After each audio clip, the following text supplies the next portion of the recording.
Guys, তোমরা সবাই কেমন আছো? আশা করি ভালো আছো। দেখতে পাচ্ছ গাইস, এরকম একটা মনের মানুষ থাকলে কিনা কত নাকি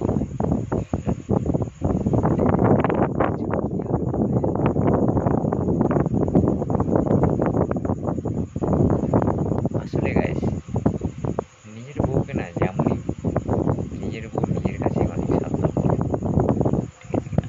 নিজের বউ যেমনই হোক তেমনই হোক, কি বলবো গাইস, সুন্দর ঘুমায় আছে। আর কি বলবো গাইস, এখন মোটামুটি রাত 10টা বাজে, 10টা দিয়ে মানে একটা ভিডিও বানাচ্ছি। কেবলে লাইভ করলাম, লাইভ করার পর বানালাম। তোমাদের কাছে একটা জিনিস আমি কি কথা শেয়ার করতে চাই কি গাইস, একটা নিজের মনের মতন মানুষ হলে কিনা অনেক কিছুই, মানে কিছু থাক আর না থাক, একটা মনের মতন মানুষ থাকলে কিনা অনেক কিছুই হয়। দেখতে পাচ্ছ আমার মনের মতন মানুষ।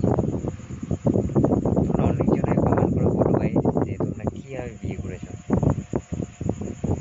তো আমরা গাইস মোটামুটি 2018-তে পালিয়ে বিয়ে করেছিলাম। আমার মেয়ে দেখতে পাচ্ছ ওদিকে ঘুমায় আছে। মোটামুটি 2018-তে পালিয়ে বিয়ে করে আমরা বিয়ে করে নিই।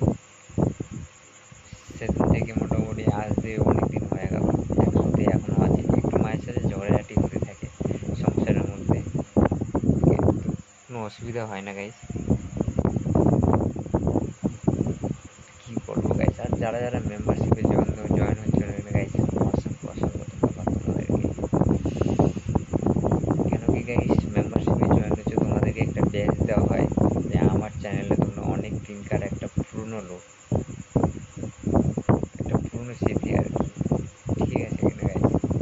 বুঝতেই পারছো গাইস, কী বলবো, তোমাদের বডি আর কি ঘুমায় আছে, আর আমাদের ছোট্ট ঘর,